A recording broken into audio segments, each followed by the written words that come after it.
بسم اللہ الرحمن الرحیم۔ السلام علیکم ورحمۃ اللہ۔ ہمارے معاشرے کی ایک عجیب بیماری ہے جس کا نام ہے اوور تھنکنگ۔ اس نے ہمیں بالکل اپاہج کر کے رکھ دیا ہے۔ بس ہم اور ہمارے بچے یہی سوچتے رہتے ہیں کہ کچھ کرنا ہے، نہیں کرنا، فیصلہ نہیں کر پاتے کہ کیا کام کرنا ہے۔ مشیر ہی مشیر آتے رہتے ہیں، کمیٹیاں بنتی رہتی ہیں، لیکن ہماری گاڑی آگے نہیں چلتی۔ دنیا میں دو قسم کے پروجیکٹ ہوتے ہیں، ایک پرفیکٹ اور ڈن۔ کوشش کریں اتنا نہ سوچیں بلکہ کام کریں۔ آج کل کے دور میں سپیڈ یا رفتار بہت زیادہ اچھی اور کام کی سکل ہے۔ آپ 10 کام شروع کرتے ہیں، 4 کام ہو جاتے ہیں، 6 کام نہیں ہوتے تو آپ پھر بھی اس سے بہتر ہیں جو سوچتا رہتا ہے کہ میں یہ کام کروں یا میں یہ کام نہ کروں، میں اس کی بات مانوں یا نہ مانوں، ملک سے باہر جاؤں یا نہ جاؤں، یہ جاب کروں یا نہ کروں۔ کچھ اپنا دماغ بھی استعمال کریں، کسی کے پیچھے نہ لگیں۔ شاعر کہتا ہے کہ ارادے باندھتا ہوں، باندھ کے پھر توڑ دیتا ہوں، کہیں ایسا نہ ہو جائے، کہیں ویسا نہ ہو جائے۔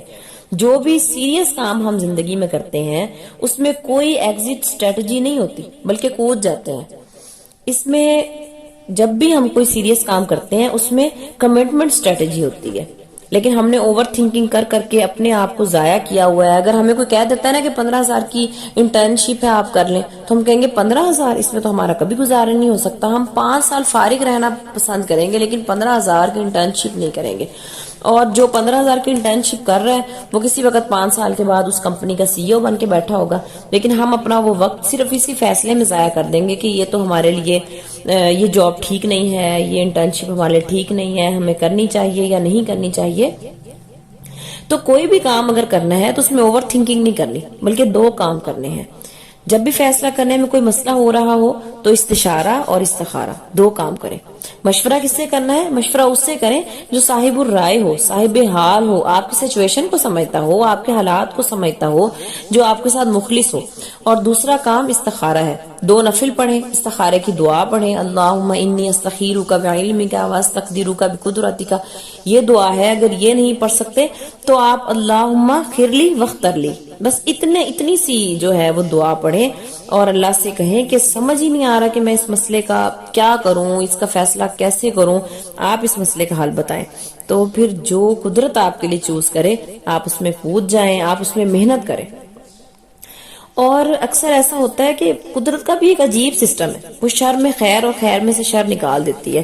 ہو سکتا ہے بظاہر جو چیز اچھی نہیں لگ رہی ہوتی اسی میں آپ کے لیے خیر ہو، اور ہو سکتا ہے بعضوں کا جس میں بظاہر خیر ہو رہی ہوتی ہے اس میں کوئی شر ہو۔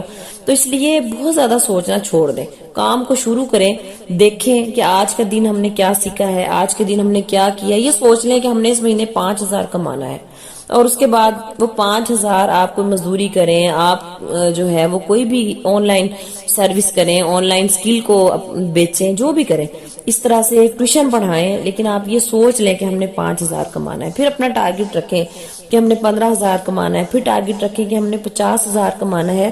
تو یہ بات نہیں ہے کہ پیسہ کمانا کوئی بری بات ہے، یہ دنیا اللہ تعالیٰ نے ہمارے لیے بنائی ہے۔ اللہ تعالیٰ نے خود قرآن پاک میں یہی کہا ہے کہ ربنا آتینا فی الدنیا حسنۃ وفی الآخرۃ حسنہ، کہ دنیا پہلے مانگی ہے اور اس کے بعد آخرت مانگی ہے، یعنی دنیا کو ہم نے پہلے رکھنا ہے اور اس کے بعد آخرت کو رکھنا ہے۔